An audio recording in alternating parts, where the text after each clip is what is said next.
Hello दोस्तों, स्वागत है आपका हमारे यूट्यूब चैनल में। आज हम कुछ महत्वपूर्ण एमसीक्यूज को लेकर आए हैं जो कि आपकी आगामी एग्ज़ाम जैसे यूपी जूनियर का होने वाला एग्ज़ाम है उसी का पार्ट 3 है।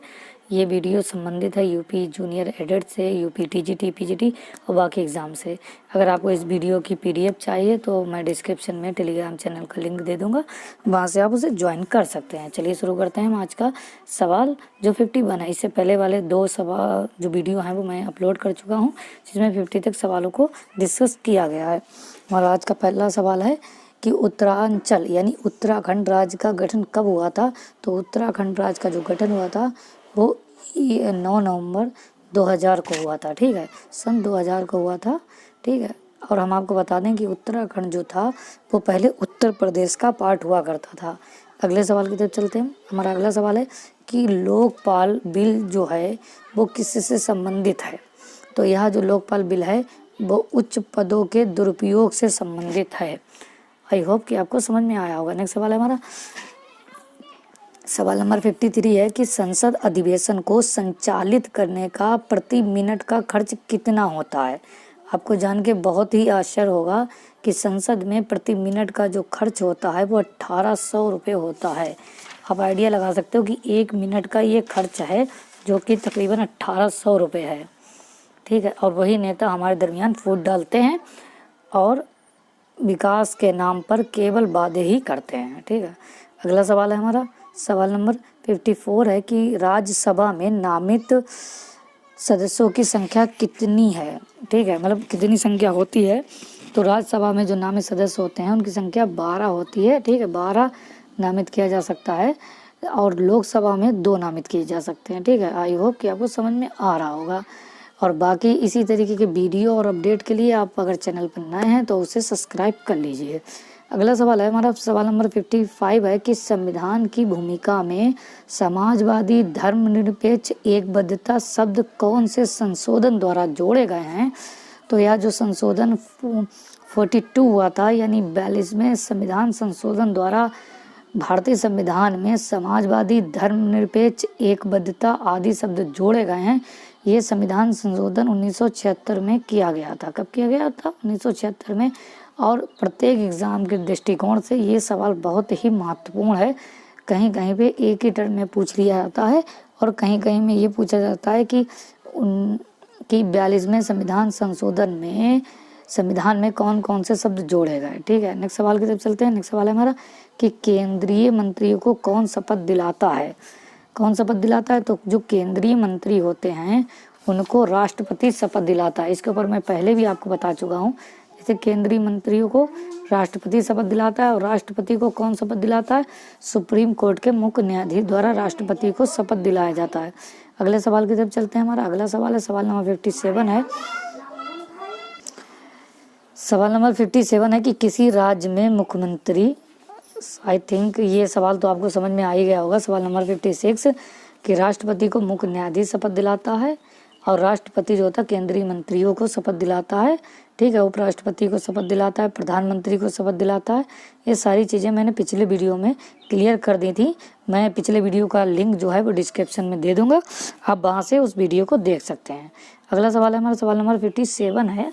सवाल नंबर 57 क्या कहता है कि किसी राज्य में राष्ट्रपति शासन संविधान के किस अनुच्छेद द्वारा लगाया जा सकता है। यानी किसी राज्य में अगर राष्ट्रपति द्वारा राष्ट्रपति शासन लगाया जाता है तो वो कौन से संविधान में, मतलब कौन सा आर्टिकल है जो राष्ट्रपति को इतनी पावर प्रदान करता है। तो आर्टिकल जो है 356 यानी 356 के तहत राष्ट्रपति किसी भी राज्य में राष्ट्रपति शासन लगाया जा सकता है। ठीक है, लगा सकता है। ठीक, नेक्स्ट सवाल की तरफ चलते हैं। नेक्स्ट सवाल है हमारा कि भारत के सर्वोच्च न्यायाधीश ने राष्ट्रपति के रूप में किस वर्ष में कार्य किया था। सवाल एक बार फिर से आप पढ़ना चाहें तो पढ़ सकते हैं कि भारत के सर्वोच्च न्यायाधीश ने राष्ट्रपति के रूप में किस वर्ष में कार्य किया था। तो यह 1969 ईस्वी में किया था। अब हम आपको इस चीज़ का मतलब बता दे रहे हैं कि जैसे मान लीजिए कि राष्ट्रपति हैं, राष्ट्रपति अगर अब्सेंट है, मतलब वो मौके पे मौजूद नहीं है, विदेश यात्रा पर गए हैं, या फिर मान लीजिए कि बाई चांस उनकी मृत्यु हो गई है, तो फिर क्या होता है कि उनके स्थान पर कौन कार्यभार संभालता है? उपराष्ट्रपति संभालता है। बाई चांस मान लीजिए कि आपकी उपराष्ट्रपति भी मौजूद नहीं है तो कौन कार्यभार संभालेगा? तब सर्वोच्च न्यायालय के मुख्य न्यायाधीश जो होते हैं उनके द्वारा कार्यभार संभाला जाता है। तो अब ये पूछ रहा कि ऐसा कब हुआ था पहली बार? तो ऐसा 1969 ईस्वी में हुआ था। आई होप कि आपको कॉन्सेप्ट क्लियर हो गया होगा। अगला सवाल है हमारा कि बिना किसी पूर्व सूचना के संसद सदस्य सदन में प्रश्न पूछ सकता है। सवाल नंबर 59 है कि बिना किसी सूचना के संसद सदस्य संसद में प्रश्न पूछ सकता है। पूछ सकता है, हाँ, शून्यकाल में पूछ सकता है। ठीक है, ऑप्शन नंबर ए सही हो जाएगा। ठीक, अगला सवाल है हमारा, सवाल नंबर है कि 2001, सवाल नंबर 60 है कि वर्ष 2001 में योजना आयोग के अध्यक्ष कौन थे? वर्ष 2001 में योजना आयोग के अध्यक्ष कौन थे? तो ये हम आपको बता दें कि जो भी योजना आयोग का अध्यक्ष होता है वो मौजूदा समय का मुख्यमंत्री मौजूदा समय का प्रधानमंत्री होता है। तो उस समय कौन प्रधानमंत्री थे? उस समय अटल बिहारी वाजपेयी जी जो थे वो प्रधानमंत्री थे। सवाल नंबर 61 है कि भारतीय सेनाओं का सर्वोच्च कमांडर कौन होता है? तो भारतीय सेनाओं का जो सर्वोच्च कमांडर होता है वो राष्ट्रपति होता है। यानी भारतीय सेनाओं की जो तीनों सेनाएं हैं, थल सेना, वायु सेना और एक सेना और तीसरी कौन सी है? थल सेना है, एक वायु सेना है और एक जल सेना है। इन तीनों का जो कमांडर होता है वो राष्ट्रपति होता है। आई होप कि आपको वीडियो समझ में आ रहा होगा। अगला सवाल है हमारा कि स्वतंत्र भारत के प्रथम शिक्षा मंत्री कौन थे? तो स्वतंत्र भारत के प्रथम शिक्षा मंत्री थे वो मौलाना अबुल कलाम आज़ाद जी थे। अगर आपसे पूछ लिया जाए कि पहले प्रधानमंत्री कौन थे तो जवाहरलाल नेहरू जी थे, पंडित जवाहरलाल नेहरू जी। और प्रथम राष्ट्रपति कौन थे? तो राजेंद्र प्रसाद जी थे। अगला सवाल है हमारा, सवाल नंबर 63 है। क्या है? सवाल कहता है कि मौलिक अधिकारों पर निम्नलिखित में से किसके द्वारा प्रतिबंध लगाया जा सकता है? तो जो मौलिक अधिकारों पर राष्ट्रपति द्वारा प्रतिबंध लगाया जा सकता है। हमने इससे पहले भी वीडियो में बताया है कि जो फंडामेंटल राइट्स होते हैं, जो मौलिक अधिकार होते हैं, जो पहले 7 हुआ करते थे, लेकिन 44वें संविधान संशोधन के जरिए 7वां जो था संपत्ति का अधिकार उसको हटाकर कानूनी अधिकार बनाया गया और 6 फंडामेंटल राइट्स बचे 6 में, जो कि 12 से 35 के मध्य होते हैं। ठीक है, इसके ऊपर मैं वीडियो बना चुका हूँ, आपको डिस्क्रिप्शन में लिंक दे दूंगा, वहाँ से आप देख सकते हैं। अगला सवाल है कि स्वतंत्र भारत में प्रथम शिक्षा आयोग कौन सा था? तो जो स्वतंत्र भारत में प्रथम शिक्षा आयोग था वो डॉक्टर राधा कृष्णन आयोग था। इस बात को आप ध्यान में रख लीजिए कि आपसे क्वेश्चन पूछा जा सकता है कि स्वतंत्र भारत का प्रथम शिक्षा आयोग कौन सा था, तब आप जवाब दे सकते हैं डॉक्टर राधा कृष्णन आयोग। अगला सवाल है हमारा, सवाल है कि भारत में आंतरिक इमरजेंसी की घोषणा प्रथम बार किस वर्ष की गई थी? ये बहुत ही महत्वपूर्ण प्रश्न है। इसका आंसर जो होगा वो आंसर होगा आपका 1975 यानी 1975 में पहली बार आंतरिक इमरजेंसी की घोषणा की गई थी। अगला सवाल, राज्य में केंद्र का प्रतिनिधित्व कौन करता है? तो जैसा कि आप जानते हैं कि राज्यपाल जो होता है वो सेंट्रल गवर्नमेंट द्वारा अपॉइंट किया जाता है हर स्टेट में। ठीक है, तो अगला सवाल है कि उच्चतम न्यायालय के प्रधान न्यायाधीश की नियुक्ति कौन करता है? इसके ऊपर मैं पूरा वीडियो बना चुका हूँ। आप देख सकते हैं कि राष्ट्रपति द्वारा उच्चतम न्यायालय के प्रधान न्यायाधीश की नियुक्ति की जाती है, आप जानते हैं इस बात को। अगला सवाल है कि केंद्रीय मंत्री परिषद किसके प्रति उत्तरदायी होता है? तो आप जानते हैं कि लोकसभा के प्रति उत्तरदायी होता है। अगला सवाल है कि मौलिक संविधान में कितनी भाषाओं को क्षेत्रीय भाषाओं का दर्जा दिया गया है? तो 18 भाषाओं को क्षेत्रीय भाषाओं का दर्जा दिया गया है। नेक्स्ट सवाल है कि भारतीय संविधान में संशोधन की प्रक्रिया निम्न अनुच्छेद में दी गई है। किस अनुच्छेद में संशोधन की प्रक्रिया है, आप मुझे बताएं। तो ऑप्शन नंबर सी सही हो जाएगा कि 368 जो आर्टिकल है, अनुच्छेद 368 जो है उसमें संशोधन की प्रक्रिया दी गई है। मतलब इस आर्टिकल के तहत आप संविधान में संशोधन कर सकते हैं। अगला सवाल है हमारा कि लोकसभा के प्रथम आम चुनाव किस वर्ष हुए थे? तो लोकसभा के जो प्रथम आम चुनाव जो थे वो 1952 ईस्वी में हुए थे। कब हुए थे? 1952 ईस्वी में हुए थे। ऑप्शन सी सही है। अगला सवाल है हमारा सवाल नंबर 75 है कि 26 जनवरी 1965 को किस भाषा को भारत की प्रधान भाषा का दर्जा दिया गया था? तो यह हिंदी होगा। ऑप्शन नंबर ए सही होगा, हो जाएगा कि 26 जनवरी 1965 को हिंदी भाषा को भारत की प्रधान भाषा का दर्जा दिया गया था। अगला सवाल है हमारा, सवाल नंबर 76 है कि हमारे राष्ट्रीय ध्वज में सफ़ेद रंग का क्या महत्व है? ठीक है, तो जो इसका महत्व है वो ऑप्शन नंबर डी सही हो जाएगा। सत्य एवं शांति जो होता है वो सफ़ेद रंग का महत्व होता है।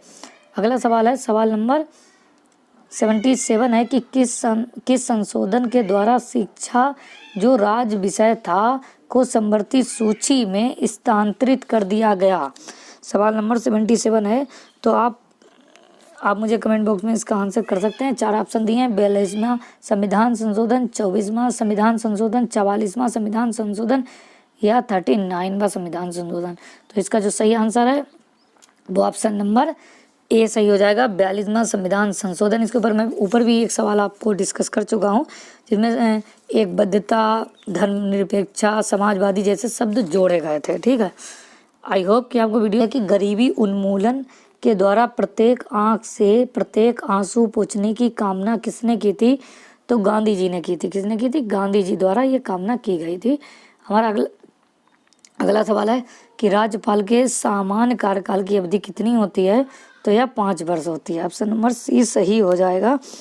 अगला सवाल है, सवाल नंबर 82 है कि मौलिक अधिकार के संशोधन के लिए कौन अधिकृत है? कौन अधिकृत है? तो पार्लियामेंट अधिकृत है। ठीक है, अगला सवाल है हमारा, सवाल नंबर 83 है कि उच्च न्यायालय में न्यायाधीश की संख्या कौन सुनिश्चित करता है? तो यह भारत सरकार द्वारा सुनिश्चित किया जाता है। किसके द्वारा सुनिश्चित किया जाता है? भारत सरकार द्वारा सुनिश्चित किया जाता है। अगला सवाल है कि ताशकंद घोषणा से संबंधित प्रधानमंत्री हैं, कौन है? तो ये ऑप्शन नंबर बी सही हो जाएगा, शास्त्री जी हैं। अगला सवाल है हमारा कि निम्न में से किन का वेतन यानी परिलाभ आयकर से मुक्त होता है? तो यह राष्ट्रपति का होता है। ऑप्शन नंबर ए सही हो जाएगा। आई होप कि आपको वीडियो पसंद आ रहा हो। क्वेश्चन नंबर 86 है कि 81 वर्ष की आयु में कौन भारत का प्रधानमंत्री बना? बहुत ही महत्वपूर्ण प्रश्न है कि 81 वर्ष की आयु में कौन भारत का प्रधानमंत्री बना? तो जो गुलजारी लाल नंदा जी तो जो थे वो भारत के प्रधानमंत्री बने थे। समझ गए? यानी 86 तक हम सवाल हो गए। अगर आपको वीडियो पसंद आ रहा तो लाइक करें, अगर आप चैनल पर नए हैं तो सब्सक्राइब कर लीजिए। अगला प्रश्न है हमारा, प्रश्न नंबर है कि भारत में सबसे लंबे समय तक मुख्यमंत्री रहे हैं, कौन रहे हैं? तो ज्योति बसु जी जो हैं वो सबसे लंबे समय तक मुख्यमंत्री रहे हैं। ऑप्शन नंबर सी सही हो जाएगा। आई होप कि आपको वीडियो पसंद आ रहा होगा। और इस चैनल पर हम यूपी, टीजीटी, पीजीटी और हर तरीके के कॉम्पिटिटिव एग्ज़ाम की फ्री में तैयारी कराते रहते हैं। अगर किसी भी तरीके का आपका कोई सवाल है तो आप मुझे कमेंट कर सकते हैं या मेरा टेलीग्राम चैनल ज्वाइन करके वहाँ भी आप अपने सवाल को रख सकते हैं। सवाल नंबर 88 है कि दूसरे देशों में भारतीय मूल के प्रवासी भारतीयों को सरकार भारतीय नागरिकता देगी, जिससे कि इसमें 4 ऑप्शन दिए गए हैं, उसमें से पूछ रहा है कौन सा सही है। तो इसमें सभी सही हैं कि जो सरकार नागरिकता देगी जिससे भारत के व्यापार में वृद्धि हो, ये भी कारण होगा। बी ऑप्शन भारत में निवेश कराने के लिए भी बेहतर रहता है और भारतीय संस्कृति की जड़ों को, रिश्तों को मजबूत बनाने के लिए, जो रिश्ते होते हैं उनको भी मजबूत बनाने के लिए ऐसा करेगी। कौन लगातार सबसे लंबे समय तक उपराष्ट्रपति और फिर राष्ट्रपति रहे हैं? सवाल नंबर 89 है, तो वो आंसर हो जाएगा डॉक्टर राधा कृष्णन जी जो हैं वो पहले उपराष्ट्रपति रहे हैं, उसके बाद राष्ट्रपति रहे हैं। सवाल नंबर 90 है और जो इस प्रश्न का, इस वीडियो का लास्ट सवाल है कि भारत में योजना आयोग स्थापित हुआ था, तो कब स्थापित हुआ था? तो भारत में जो योजना आयोग था वो स्थापित हुआ था 1950 में। कब हुआ था? 1950 में।